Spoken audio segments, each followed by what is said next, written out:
Malam itu, Rido memilih jalan pintas untuk pulang.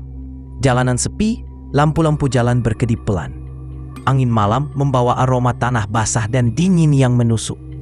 Di ujung tikungan, sesuatu yang aneh muncul. Gerbang pasar malam, berdiri sendirian di tengah gelap.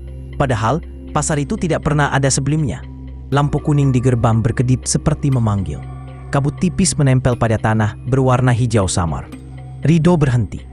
Rasa penasaran mendorong kakinya untuk mendekat. Ia melangkah masuk. Lorong tenda memanjang. Kainnya bergoyang pelan. Tidak ada suara manusia. Tidak ada pedagang. Hanya desiran angin dan kain-kain tua yang saling bergesekan. Sebuah gerobak makanan berdiri di tengah jalan. Pancinya mendidih, meski tidak ada yang menjaga. Tutup panci bergetar. Uap naik perlahan, bercampur aroma manis dan hangus. Rido menelan ludah, merasa ada yang memperhatikan. Di kios hadiah, boneka-boneka menggantung. Senyumnya kaku, matanya kosong. Rido melangkah melewati deretan boneka itu, dan salah satu boneka memutar kepalanya, menatapnya. Lambat, pasti. Rido tersentak mundur. Tapi musik komedi putar tiba-tiba hidup. Melodi patah dan serak berulang-ulang pada nada yang sama. Kursi-kursi berputar kosong, bergerak tanpa tujuan. Di kejauhan, biang lala menjulang. Lampunya redup, berkelip dalam pola tak beraturan. Dan di kursi paling atas, ada sosok putih terikat kain. Diam, tidak bergerak. Namun Rido tahu, sosok itu sedang menatapnya. Cahaya hijau muncul dari balik tenda, bergerak perlahan, mengikuti Rido, seperti makhluk hidup. Tawa kecil terdengar, samar, dingin. Bukan tawa bahagia, tapi tawa yang memanggil.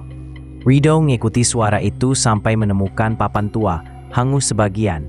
Pasar Malam Purnama, 1987. Ia menatap angka itu. Sebuah nama tragedi yang pernah ia dengar. Pasar yang terbakar habis. Puluhan korban tewas, termasuk seorang anak kecil yang tidak pernah ditemukan jenazahnya. Rido masuk ke lorong horor di sampingnya. Lampu berkedip cepat. Bayang-bayang bergerak seperti hidup.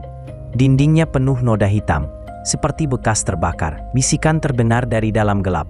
Pelan, terputus-putus, seolah memanggil namanya. Di ujung lorong, kain putih melintas cepat. Rido menahan napas. Mata hijau kekuningan terlihat sekilas dari balik kain itu. Ia berlari. Lorong terasa semakin panjang. Bayangan mengejar dari belakang.